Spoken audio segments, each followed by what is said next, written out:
অব্যাহত বৃষ্টি আর প্রবল ব্যাগে বিপদসীমার উপর দিয়ে পানি প্রবাহিত হচ্ছে। বলছিলাম সাতকাইন উপজেলার বাজার ইউনিয়নের চৌধুরীপাড়া বিপদসীমা, যে বিপদসীমার উপর দিয়ে গতকাল রাত থেকে পানি প্রবাহিত হচ্ছে। তবে রাত থেকে ভোর পর্যন্ত পানির ব্যাগটি কম থাকলেও 6টা থেকে ইতিমধ্যে পানির ব্যাগটি বেড়েই চলছে।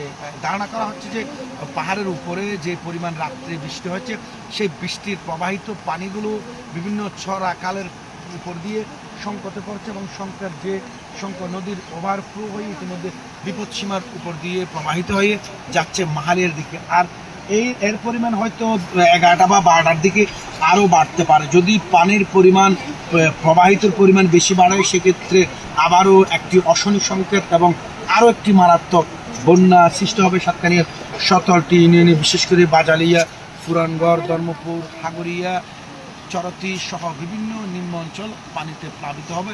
ইতিমধ্যে দর্শক আপনাদেরকে দেখাচ্ছি একেবারে অনেকটা কাছ থেকে বিপদসীমার উপর দিয়ে যে পানি প্রবাহিত হচ্ছে, সেই পানির স্রোতটি দেখাচ্ছি। তবে এখনো পর্যন্ত রক্ষা করেছে একমাত্র গত যে বিগত সময়ে যে একটি গাইডওয়াল, সেই গাইডওয়ালটি মোটামুটি সেফটি গার্ড হিসেবে কাজ করেছে। তবে এই গাইডওয়ালটি যদি আর 3.5 থেকে 4 ফিট উঁচু এবং একটু লম্বা হলে হয়তো এই বিপদসীমার উপর দিয়ে পানিটি প্রবাহিত হতো না।